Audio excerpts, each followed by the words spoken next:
Hey guys, just doing a quick recap show here of stuff we saw today from both Xbox and Bethesda's E3 presentations.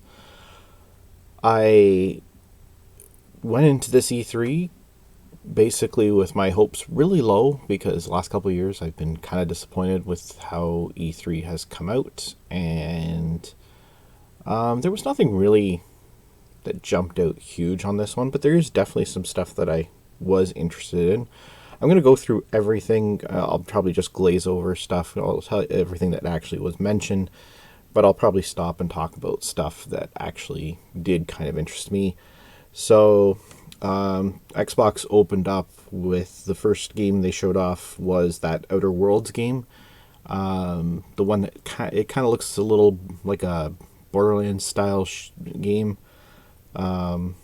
Could be fun. Big deal. The big thing about this is okay. So a lot of the games that I should mention, a lot of the games Xbox did show off, were all through their new first-party studios and so forth that they have acquired over the last little while. And what's really cool about that is because of that, all these games are going to be day one day on Game Pass, which there's news about that as well. So Outer Worlds, my kind of thought was like, again, I'm not really big onto shooters type games like that. But I'm not a huge Borderlands fan. But with that said, if it's going to be free in Game Pass, why not? Might give it a shot. From that, they went to Bleeding Edge. This is by Ninja Theory. That was apparently in development even before the acquisition of their studio. So either PlayStation fans dodged a bullet or Xbox got them at the right time. We'll find out when it comes out. It looks like an Overwatch style game. It's 4 versus 4 melee combat. Art styles is very similar to Overwatch, it seems. Could be good. Who knows? We'll see. Then they showed the trailer for the new Ori, and there was a release date for that. That's going to be February 11th, 2020. So I'm not a huge Minecraft fan, but I do like action RPG, dungeon crawler type games. Although I've never gotten into Diablo, ironically. But there is actually a Minecraft game coming out called Minecraft Dungeons. It will be out next spring. Then they went into the Star Wars Jedi Fallen Order trailer. This is one I'm really excited about. I love Star Wars. I hate that everything seems to be like Battlefront's online multiplayer, all that emphasis, forget it. So I'm actually excited about an actual single player story. If you look at the majority of the games I usually play, that is the type of games I play, is single player story games. I like my Assassin's Creeds, my Mass Effects, that type of stuff. So this is something that I think could be really, really good. I don't know if it's the same trailer EA showed a couple days ago or not. It probably is, but I didn't see it. So this was the first time I saw it. This was definitely the first game I got excited for. Wasn't not into horror stuff and so forth, but there's a Blair Witch game coming to Xbox that will be coming out this August already.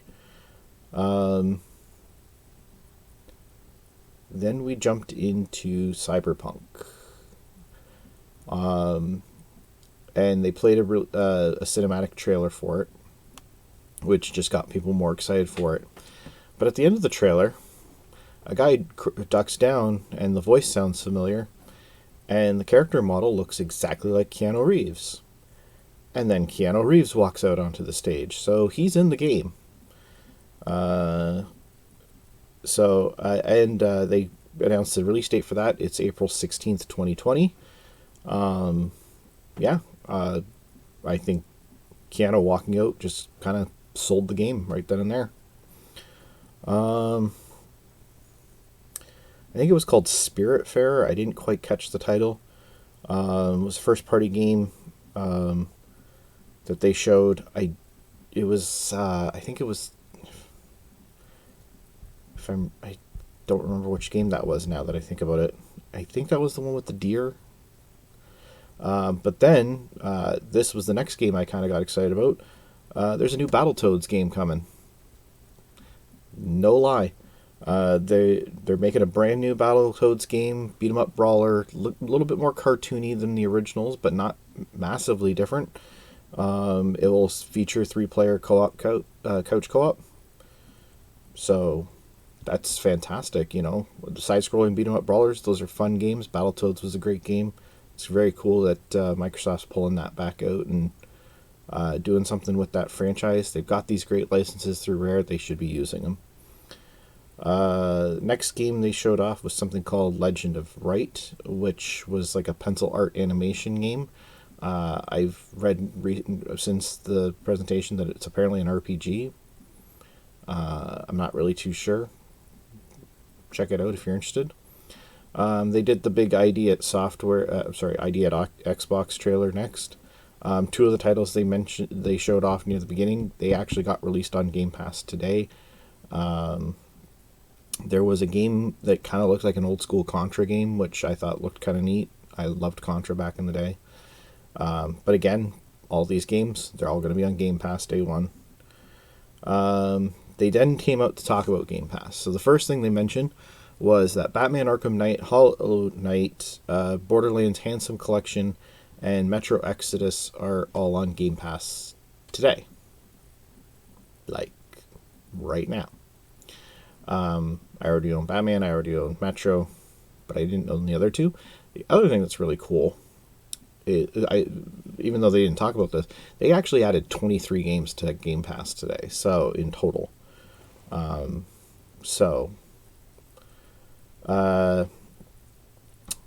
they talked about how, if you remember, they did mention that they were creating the PC version of Game Pass as well. They went into a little bit more detail, and ultimately it launches today in beta. Now, I can't get it to work. Like I've mentioned in videos before, I've got a really old computer. And although it is updated to Windows 10, I can't get the Windows 10 build that is needed for this because it's too old. Now, apparently Microsoft says that they're going to make sure that it can be rolled out to all Windows 10 capable machines, but I gotta wait. So that sucked. It's in open beta today. But the other thing that's cool is the Halo Master Chief Collection is coming to PC today. And it actually includes Reach in the PC version. I'm not sure if the Xbox One version includes Reach or not. I don't think it does. But yeah, so that's a thing now. But then it got even better. So they announced something called the Xbox Game Pass, Ultimate Game Pass. Now, there had been rumors about this for a while. I'll be honest, even my Xbox rep at work came in and had kind of told me about it already, but he didn't have a lot of details himself. It was believed it was just going to be a gold and a Game Pass subscription, which it is. The concern was for people like myself, this wasn't going to be a great thing because I'm already paid up almost 3 years in advance on gold, and I've only got about 3 months of Game Pass. How do I make that a thing? So the first thing they mentioned is that it is $15 US. I've already checked, it's $17 a month Canadian for this Ultimate Pass, which is not bad.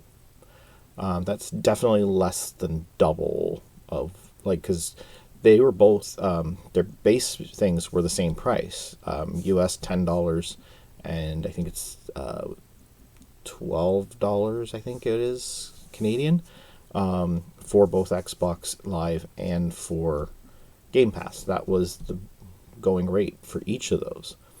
So if you double that, that's $20 a month, or in Canada that would have been $22 a month, $23, $4, something like that. I don't remember exactly. The point is that for only $15 US, or again, it's $17 Canadian, you get this Game Pass, this Ultimate Game Pass. The second thing is that they're running a promo right now where you can join for only $1.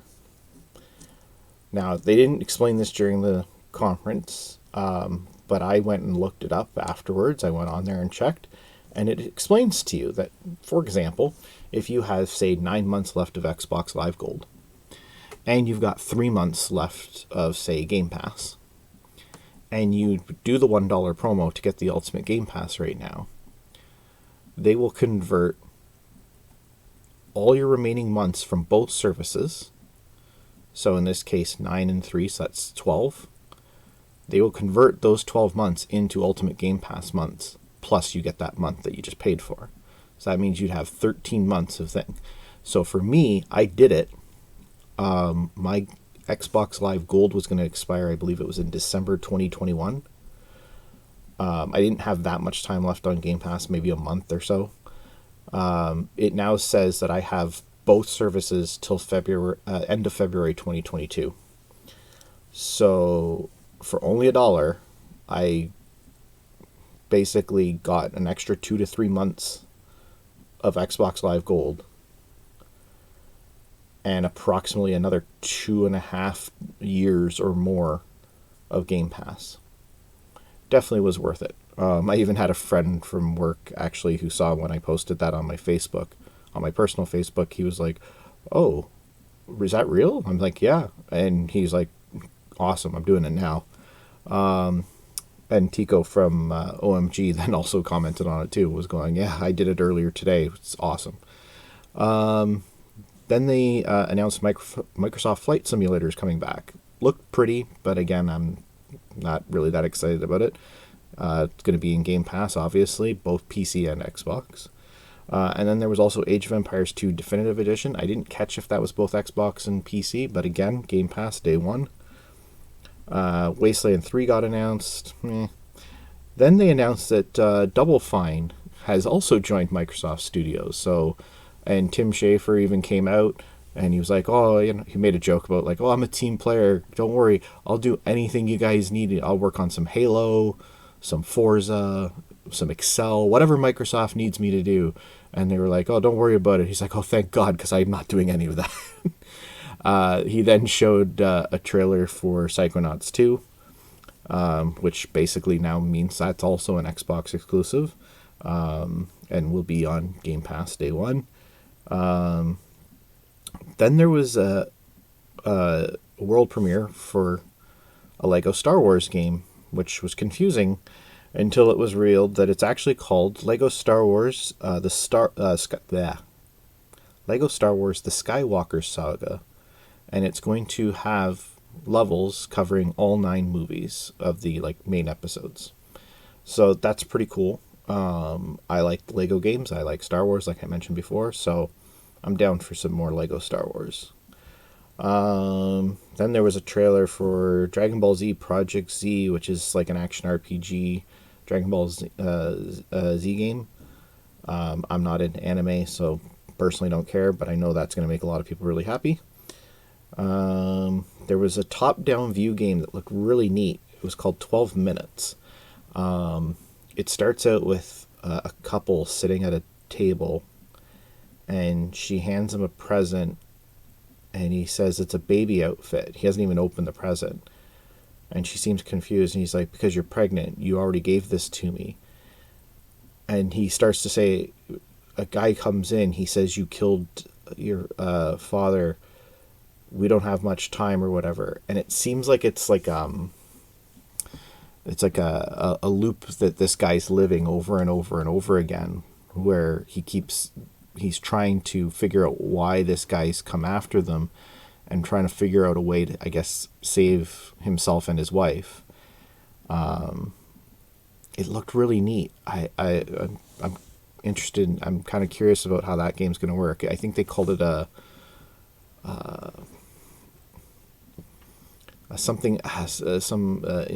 can't remember what they called it, but it was something, a thriller. It was like a weird, I don't know. Anyways, I'm not really into thrillers, but again, that it looked like a neat game. Ironically, the person who bursts through the door looks a lot like Agent 47 from the Hitman series.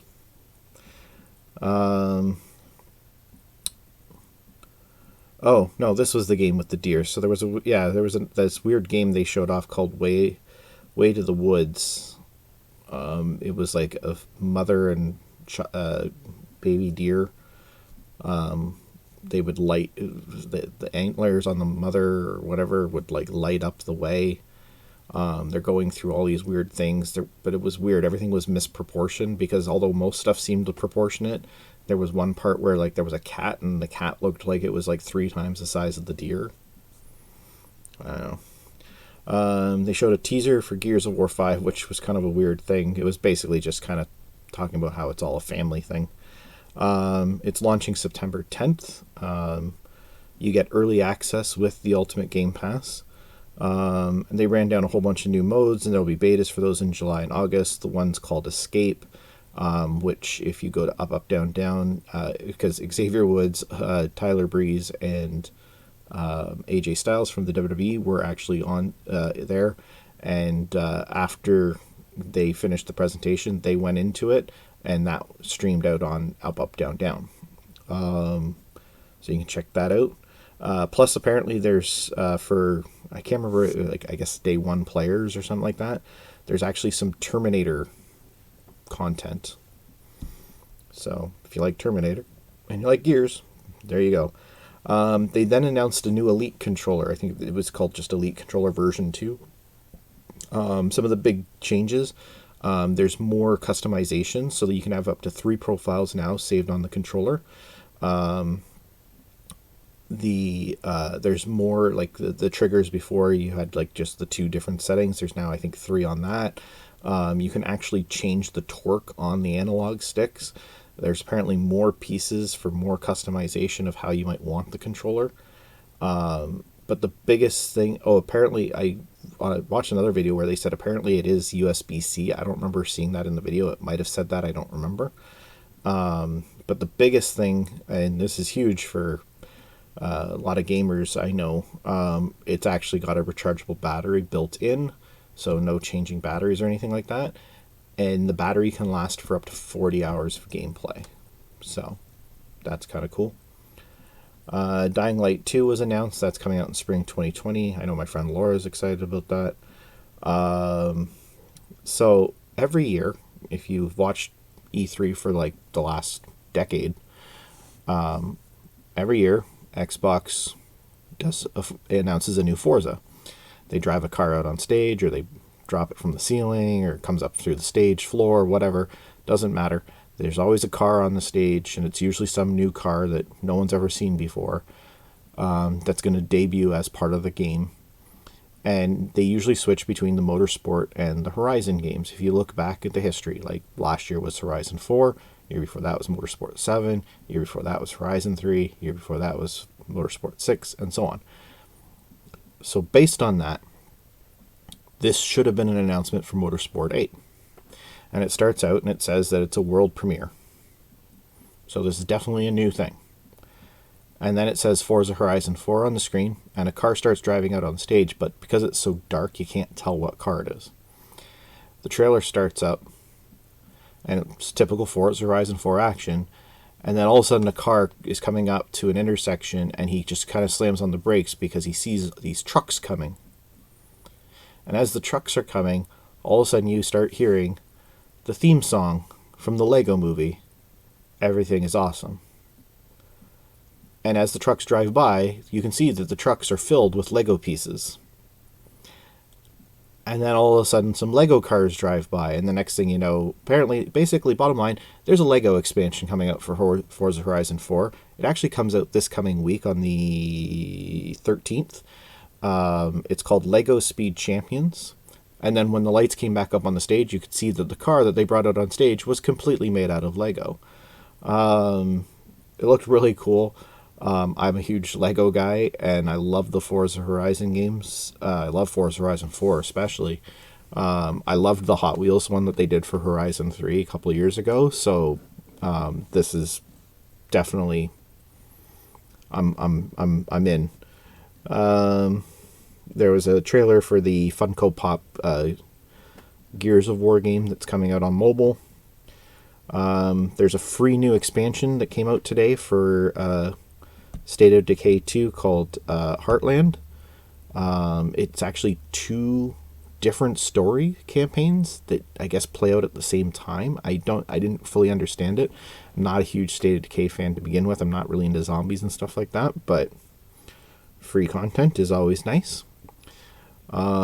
This one would have made my old ASM happy, but he's blocked me, so we can't talk about that anymore for some reason. But anyways, he would be really happy because Sega is bringing Phantasy Star Online 2 to the Xbox. It's first on Xbox.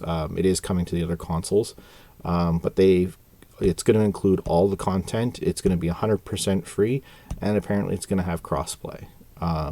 Meaning, theoretically, I guess that means you'll be able to play with PlayStation 4 people, or and I guess if it's coming to Switch, I don't know if it is or not. It would be there too. There is a PC title that apparently is really big in Asia called Crossfire. It's going to be a launch exclusive for Xbox. It's going to be called Crossfire X.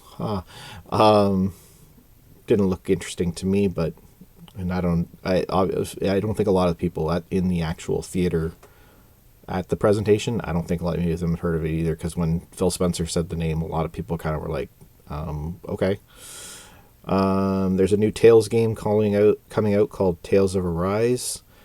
That's next year. They showed a Borderlands 3 trailer. And they announced that there's actually a free add-on available, as long as you're a Game Pass member, it's free, for the Borderlands Handsome Collection, which also was added to Game Pass today. And it's a short story content that apparently tells the events since number 2 to number 3. The game that George R.R. Martin, the Game of Thrones guy, not a Game of Thrones fan, sorry, has been working on, got revealed. It's with From Software. It's called Elden Ring. There wasn't really much in the way of details of what it was, but if you're a fan of the Dark Souls games and Bloodborne on the PS4 and stuff like that, it's a safe bet you're probably going to enjoy this game. They talked about Project X Cloud. Now it's a little bit different. I kind of paid attention a little bit more after than what I originally put in my tweet. I originally put that it was basically the same thing as what PlayStation's had for a while, where like I can, on my actual phone, I can launch my PS4 anywhere through an internet connection. Like I've done it at work with my PS4 here at home, and it launches and I can navigate and play games and do whatever. It's essentially the same thing. However, apparently you can also access Xbox's systems and play your games that way instead. So I don't know. But it's launching in October. It's a nice feature, but I mean, I don't know if I want to play my. The point of video games is to play. I don't know. Whatever. If you like it, cool. Then they finally talked about Project Scarlett, which is the worst kept secret project name since the Project Scorpio. So it is basically their next Xbox. The big things was that apparently it's going to run 4K native, but it's capable of 8K. It's approximately 4 times the power of the Xbox One X.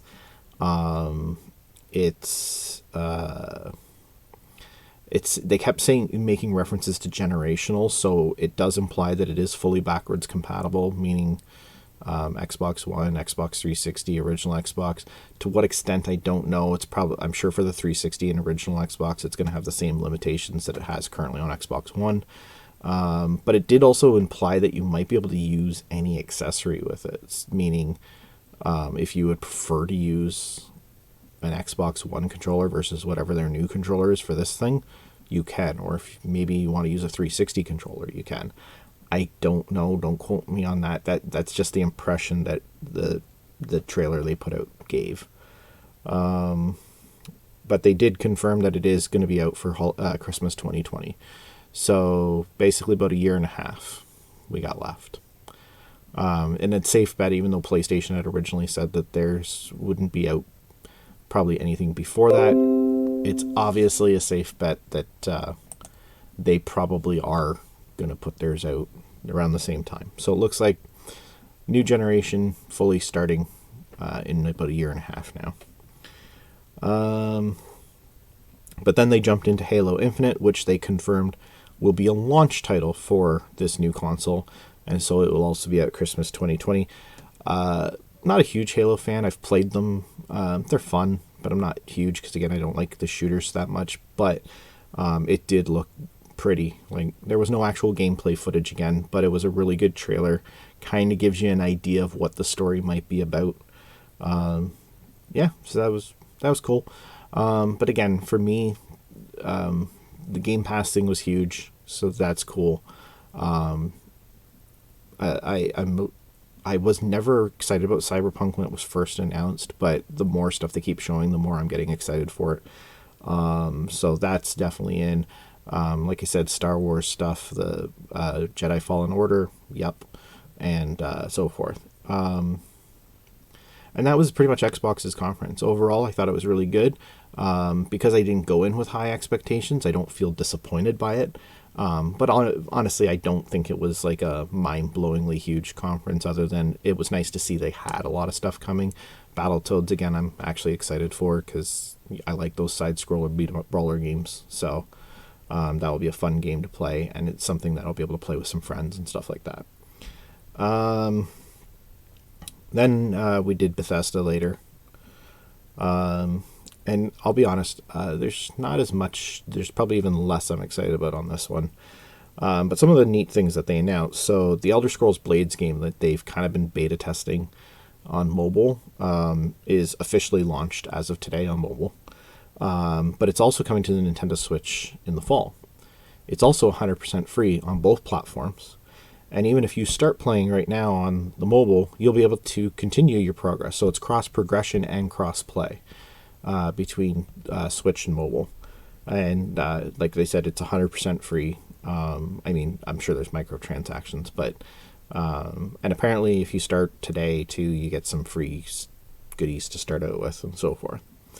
So that's cool. They actually got into Fallout 76 stuff, and I know the games. I haven't tried the game yet myself, but there was a lot of interesting stuff, and it seems like it might, if you are into like MMOs and the Fallout, it might finally look like it might be worth looking into. If you kind of tried it already, you might want to give it another go. So their first thing is there's a free DLC coming out this fall, so it's 100% free for users, called Wastelanders. It adds NPCs. So basically what they're doing is, and it works out well, they've kind of built the story in. So the reason why there was no NPCs, so they always said, was because the town had been abandoned and you're the first people to come out of Vault 76. Well, now the reason why there is NPCs is because now that things have gotten better, people have come back. And are trying to rebuild their lives again in the town. So there's actual NPC characters. There's a whole bunch of other stuff. They're starting a free trial tomorrow. Well, by the time you see this today, for Fallout 76, which will also have a preview of a new game mode, which it was called Nuclear Winter, I think, and it's basically a battle royale mode. The crowd seemed okay with it, but I don't know. Battle Royale, like another Battle Royale game, I guess. But whatever. Go for it.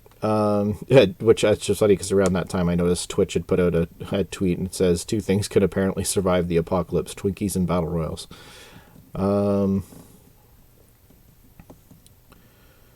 Then they announced a new game called Ghostwire Tokyo. I kind of missed some of the details. To be honest, my stream was a little laggy at this point. So they then went into Elder Scrolls Online news. There was one guy who was like hooting and hollering like after everything. Like, this guy must be really into ESO. There wasn't really, other than they kind of talked about some future stuff and so forth. They didn't really talk about anything that people shouldn't already know at this point. There was an old series called Commander Keen. It's coming back from mobile. I don't watch these things for mobile games. Hearing about mobile games on these stages always kind of disappoint me a little bit, but people do like it, so it's still news. There's a new expansion for Rage 2 coming called Rise of the Ghosts. Like I said, I'm not really into a lot of Bethesda's games because, let's be honest, a lot of their games are shooters and stuff, which not really my thing. There's a new Wolfenstein VR game coming out called Cyberpilot in July, as well as the Wolfenstein Young Blood, which they have confirmed does have couch co-op. So you can play the entire campaign with a friend, which is kind of cool. I know a lot of people like that sort of thing. There was a new game called Deathloop announced. And then this was a little interesting, and it kind of is funny because with Xbox really hyping up Project xCloud. But Bethesda announced something called Orion, or Orion. I don't know, whatever. And it's a streaming solution, but it's for the game engine itself. They said the problem with a lot of services is that they all concentrate on hardware, but that still doesn't give them the compression rate they need to run these multiplex engines that game companies are using now. They say it's compatible with any engine. They say that they have an easy toolkit that any other developers, so like they're not keeping it just for themselves. They're saying anybody wants to use this, Xbox, Ubisoft, EA, whatever. Apparently it's compatible with any game engine. Their easy tool makes it really easy to integrate, and that will allow the games to stream even better than they would, and they said on any service, and they even mentioned on the Project xCloud, better than it would without it. I don't understand that. That's a whole technical thing that I don't understand. They did demo it by doing Doom, which looked fine, but I mean, so did everything else that lots of things showed, and then when it actually hits retail reality, it was like, yes, isn't that good? Case in point, a couple examples of that, PlayStation Now, definitely, from what I hear, I haven't tried it in a long time, but from what I hear, it's still not that stable most of the time. What else? Well, even the like I said, Xbox got the Project xCloud or whatever. PlayStation had it for a while. It's hit and miss too. I mean, you have to have really good internet. That's why a lot of people are skeptical of the or the Google Stadia. It might be great, it might not. I don't know. But they said it would work great with Project X or Stadia. So they've got it open for everybody. Like, they're not keeping it to themselves. So I don't know. Maybe it's a thing. Maybe it would. And then they basically closed out with Doom Eternal, which is being released on November 22nd of this year. So there's definitely some big titles coming. So if you are a gamer, there's lots to look forward to. And that's only just from those two guys. There is still Ubisoft tomorrow. And I have no doubt they're going to have a couple surprises, I'm sure. Nintendo still got some stuff to talk about as well tomorrow. Or not tomorrow, Tuesday. There's actually two conferences tomorrow. I can't remember who the other one is. It's Ubisoft and Square. So yeah, Square is actually another one, because obviously everyone's waiting for that Marvel Adventures game to find out what's going on with that. So yeah, that was basically the announcements and stuff from today from E3. Like I said, I get myself way too hyped up for these things lately, the last couple of years, and I've always walked away really disappointed, even if there was some good stuff. So this year I've kind of gone in kind of like with a disappointed perspective. And so although, yeah, like I said, I didn't find that anything blew me away, there was some nice little things in there, and I feel I appreciate them a little bit more this year. So I'm trying not to get my hopes up for the others either. Although I'm really, the one thing I am hoping that Nintendo does is, like, I hope we get a release date for Animal Crossing and or some game footage, but it is what it is. So yeah, so this is, that's been it for today. We'll do another one of these tomorrow and possibly the day after. This is also why videos aren't popping up at the regular 8 o'clock time, because these will be obviously a little bit later based on the fact that I have to watch these things first. But yeah, that was it. Tell me what games you're looking forward to. What did you see today that really caught your eye? Did I get some details wrong? Let me know. What did you think? Were you super impressed? Heavily disappointed? What was your mindset going in before? What do you think about the project Scarlett? I'm really curious to know what your thoughts are. You can leave those in the comments below. And if you like the video, thumbs up, subscribe, all that good stuff. And I will catch you again tomorrow. Have a good night, guys.